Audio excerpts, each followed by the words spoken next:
Šestovka sa skončí a bude sa pokračovať tunel a nahradí ju 1/68.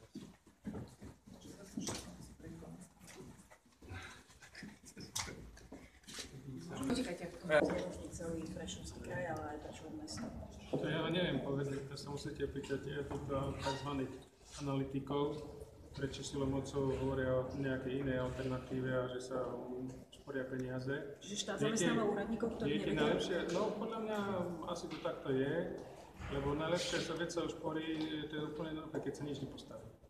Vtedy nezarobíme 400 miliónov, ale 900 miliónov podľa týchto analytikov. Takže ja som osobne toho názoru, že je to veľmi zvláštne a neviem, prečo sa stále do toho udiera, kope, preto lebo touto alternatívou, ktorú navrhujú títo finanční analytici, sa nedokončí diaľnica D1 Bratislava Košice a to je najväčšia vec, ktorá v podstate na tomto jasne deklaruje, že v odbornej stránke je to naozaj nejednotné.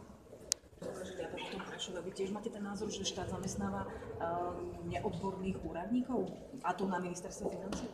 To si nedovolím tvrdiť, že štát zamestnáva neodborných úradníkov. V každom prípade musím povedať, že Prešov stále nie je v centre diania a napriek tomu, že v správach denne počúvame o tom, že najhoršia dopravná situácia je práve v meste Prešov, vláda ako keby nemala ochotu riešiť tú situáciu. Nejaké vysvetlenie musíte mať, prečo sa to deje voči Prešovu takto. Máte niečo? Môžete to zverejniť? Nemám žiadne vysvetlenie, len pevne verím, že zvíťazí zdravý rozum a naozaj mesto sa po viac ako niekoľkých desiatkách rokov dočká dobudovania tej jednotky. Už teraz mimo tému, pani primátorka, ako to vyzerá s odpadom? Údajne do